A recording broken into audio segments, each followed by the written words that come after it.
Kalau ngebaca judul kali ini, jadi pengen nerusin nyanyi jinglenya nggak? Iya, ketemu lagi di diskusi Lab ID, tempat kita ngobrol seputar branding, marketing, sama komunikasi. Kategori air mineral bisa dibilang cukup unik ya, karena preferensi brand seseorang bakalan susah buat di-drive dari produk konsumsi yang cenderung nggak ada rasanya. Jadi kalau dibilang produknya oke, sebenarnya itu semua klaim yang dibangun secara susah payah sama si brand. Mungkin bukan yang konsumen bisa langsung buktiin sendiri. Nah, yang diingat dari Aqua juga mungkin bukan airnya.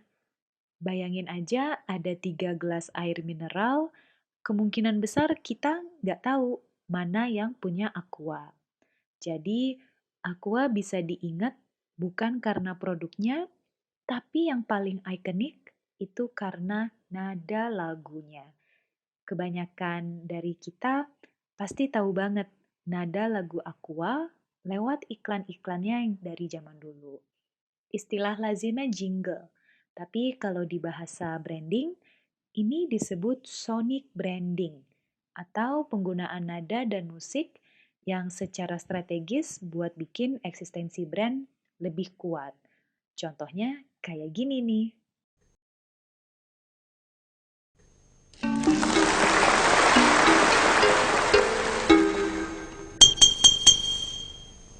Aqua, Aqua,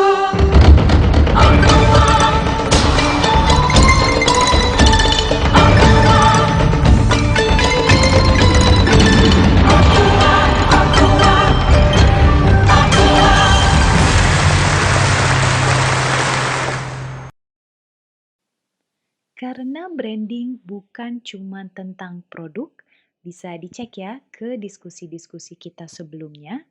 Tugas branding itu ngebangun sebuah pengalaman yang khas dan unik atau experience.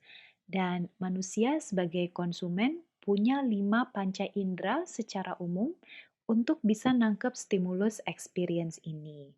Walaupun nggak bisa dipaksain ya, sebuah brand itu bisa ngebangun lima-limanya, tapi kalau bisa menggugah minimal 2 atau 3 aja indera manusia, biasanya bisa lebih diingat sama konsumen.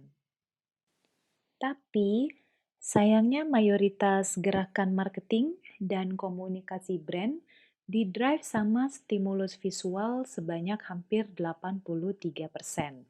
Mau itu gambar, ilustrasi, atau foto. Gak ada yang salah sebenarnya, karena memang organ manusia yang punya kontribusi buat nangkep stimulus itu dari penglihatan, rata-rata secara mayoritas. Tapi nih, kalau tujuan besarnya buat diingat, bisa jadi penglihatan itu performanya nggak sebagus yang selama ini kita bayangin. Iya, kuping sebagai indera pendengar ternyata punya andil lebih besar kalau urusan ingatan atau brand recall. Coba aja teman-teman lihat brand-brand kayak McDonald dengan I'm Loving It, atau Denkau dengan Aku dan Kau Suka Denkau, terus ada Tokopedia, pasti kalian bisa nyanyiin jinglenya. Yang generasi milenial zaman dulu bahkan bisa nyanyiin obat demam Insana. Walau Insana udah jarang beriklan lagi ya sekarang-sekarang ini. Nah, ngomong-ngomong soal zaman dulu juga, di era 80-an sampai awal 2000-an, mayoritas brand kalau beriklan udah hampir pasti dibangun bareng sama jingle. You name it, dari permen, obat batuk, sampai pompa air, itu hampir semuanya bisa dinyanyiin. Beda banget sama dari masa 2000-an ke sekarang, yang rata-rata udah lupa nih kayaknya sama peranan sonic branding. Ini bisa jadi pertanda bahwa brand-brand yang dibangun akhir-akhir ini bisa jadi nggak long lasting nih di benaknya konsumen beberapa tahun yang akan datang. Sonic branding juga nggak melulu artinya jingle. Dia bisa dibangun buat brand tertentu tanpa harus secara gamblang disebut atau dinyanyiin secara lisan. Malahan kalau yang nggak nyebut brandnya, sebisa mungkin dibangun itu secara lembut atau subtle, nggak terlalu ketara. Biar asosiasi yang nempel juga nggak terlalu ngeganggu. Contohnya aja, ternyata kadar soda di minuman karbonasi beberapa brand itu diukur banget loh, biar suaranya bisa menuhin standar tertentu. Karena suara fizzingnya soda terbukti bisa bikin konsumen jadi lebih aus. Nah, bayangin aja kalau udara lagi panas-panasnya nih, terus ngedengar suara soda, pasti langsung kebayang maunya beli brand apa. Nah, gitu juga sama suara pintu mobil yang ditutup. Ada posisi sound engineer yang secara khusus dia itu kerjaannya ngukur gitu dan bikin suara tutup yang mantep biar diasosiasiin ke brand-brand mobil tertentu buat nunjukin kualitas. Semisal, makin berat dan mantep suara nutupnya, konsumen akan berpikir mobil itu lebih kuat dan kokoh. Jadi mereka mau ngeluarin uang lebih mahal buat beli. Sama juga kayak suara bayi ketawa, coba aja pasang di supermarket, katanya semua ibu-ibu yang ada di situ pasti akan langsung noleh, terus nyariin asal suaranya itu dari mana. Kayaknya kalau yang ini udah insting ya. Terlepas dari segala deretan kebaikan sonic branding, kita juga harus hati-hati buat tahu kapan dia bisa kelewat batas dan malah jadi bumerang buat brand.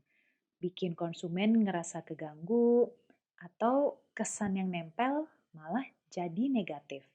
Yang harus diperhatiin, apakah suara ini erat kaitannya sama tugas yang harus dilakukan atau diselesaikan? Karena jangan-jangan buat konsumen ini pertanda beban. Biasanya sih nempel ke produk elektronik ya. Jadi kayak nada lagu buat nunjukin cucian baju udah selesai atau air sudah matang sama cucian piring udah selesai kalau yang pakai dishwasher. Nah, konsumen akan mikir dia harus buru-buru kerja karena udah diingetin sama nada lagunya. Dan ini yang bikin mereka kesel. Tapi kalau sonic branding dibangun sebagai warning, jadi buat aba-aba ngasih tahu, asosiasinya nggak terlalu jelek. Karena konsumen paham itu buat kebaikan dan ngelindungin mereka. Jadi misalnya kayak suara seatbelt yang belum kepasang, atau suara kulkas yang kalau pintunya kebuka lama. Nah, bisa juga kayak gini nih, kalau mau nge-campaign sebuah brand lewat sonic branding. Nah, teman-teman tahu nggak brandnya kalau hanya dengerin nada mereka?